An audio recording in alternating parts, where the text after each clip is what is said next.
Sebelum menonton video ini, mari like, komen, dan juga share, serta subscribe channel saya untuk mendukung tugas saya di mata kuliah praktek lapangan ketiga. Terima kasih. Saudara yang terkasih, terima kasih sudah mengklik video ini. Mungkin kita sering bertanya-tanya, siapakah Yesus yang sering disebut-sebut oleh orang Kristen? Dalam video ini saya akan memperkenalkan secara spesifik Yesus yang adalah pembawa kabar baik bagi semua orang miskin yang ada di dunia. Saya akan membacakan satu nats Alkitab bagi kita dari kitab Lukas pasal 4 ayat 18 sampai dengan ayat 19. Beginilah firman Tuhan. Roh Tuhan ada padaku oleh sebab Ia telah mengurapi aku untuk menyampaikan kabar baik kepada orang-orang miskin, dan Ia telah mengutus aku untuk memberitakan perbebasan kepada orang-orang tawanan dan penglihatan bagi orang-orang buta, untuk membebaskan orang-orang yang tertindas, untuk memberitakan tahun rahmat Tuhan telah datang. Demikian bunyi firman Tuhan.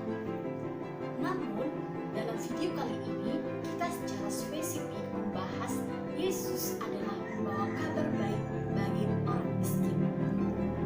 Siapakah orang miskin yang dimaksud di dalam nats ini? Orang miskin yang dimaksud oleh Lukas di sini ialah mereka yang miskin di dunia ini. Semua orang yang berada dalam posisi lemah, semua yang mengalami penderitaan, yang diremehkan oleh para ahli Taurat pada masa itu sebagai tidak patut, tidak pantas untuk menerima pengajaran, dan yang selalu dihina, patah semangat, orang yang hancur hati, yang meminta-minta atau pengemis.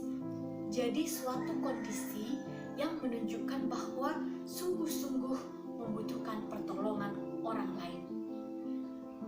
Kenapa kemiskinan ini terjadi? Kemiskinan ini terjadi karena adanya penindasan baik secara ekonomis, sosial, dan juga secara politis, di mana yang melakukan penindasan ini adalah orang-orang yang memiliki kekuatan, orang-orang yang berkuasa kepada orang-orang yang lemah, yakni orang-orang miskin tadi. Yesus sangat berpihak kepada orang-orang miskin. Kita bisa melihat bukti-buktinya dari cerita-cerita dan perumpamaan yang Yesus sampaikan selama pelayanannya di dalam dunia. Secara spesifik di kitab Lukas kita bisa melihatnya. Yang pertama, Tuhan melimpahkan yang baik kepada orang-orang yang lapar dalam Lukas 1 ayat 53. Kemudian yang kedua, ucapan berbahagia kepada orang yang miskin, orang yang lapar, dan juga orang yang berduka cita dalam Lukas 6 ayat 20 sampai dengan ayat 21. Berbahagialah hai kamu yang miskin, karena kamulah yang mempunyai kerajaan Allah. Berbahagialah hai kamu yang sekarang ini lapar, karena kamu akan dipuaskan. Kemudian yang ketiga, undangan yang berlaku hanya bagi orang miskin. Yesus menekankan apabila kita melakukan perjamuan atau suatu pesta, hendaknyalah kita mengundang orang-orang miskin. Kenapa? Karena kita tidak akan menerima imbalan dari mereka. Kita akan mendapat balasnya pada hari kebangkitan orang-orang yang benar.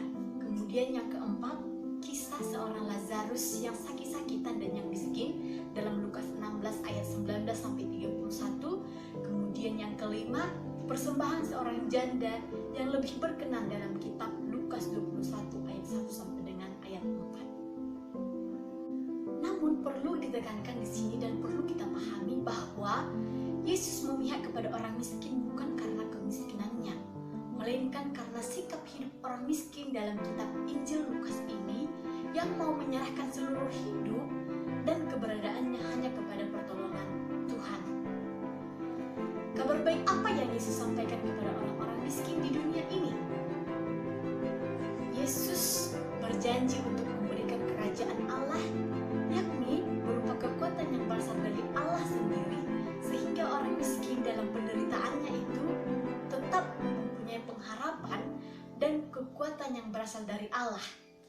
Kerajaan Allah itu berarti kekuatan baru untuk berjuang, untuk memperjuangkan keadilan melalui dan dalam diri serta dalam karya Yesus. Kemudian Yesus sangat menghargai dan bersetia kawan dengan kaum miskin. Yesus menghargai mereka sebagai makhluk ciptaan Allah dan sesama anak Allah. Yesus sangat dekat dengan orang-orang miskin, sehingga apa yang dilakukan oleh penguasa terhadap kaum miskin, Yesus ikut merasakannya. Sehingga Yesus mengatakan, "Aku berkata kepadamu, sesungguhnya segala sesuatu yang kamu lakukan untuk seorang dari saudaraku ini, yang paling hina ini, kamu telah melakukannya untuk aku." Sehingga dari sini kita bisa melihat bahwa Yesus turut merasakan apa yang dirasakan oleh orang-orang yang lemah yang ada di dunia ini. Selanjutnya, Yesus adalah kabar baik itu bagi orang-orang miskin. Yesus selalu mendahulukan orang miskin.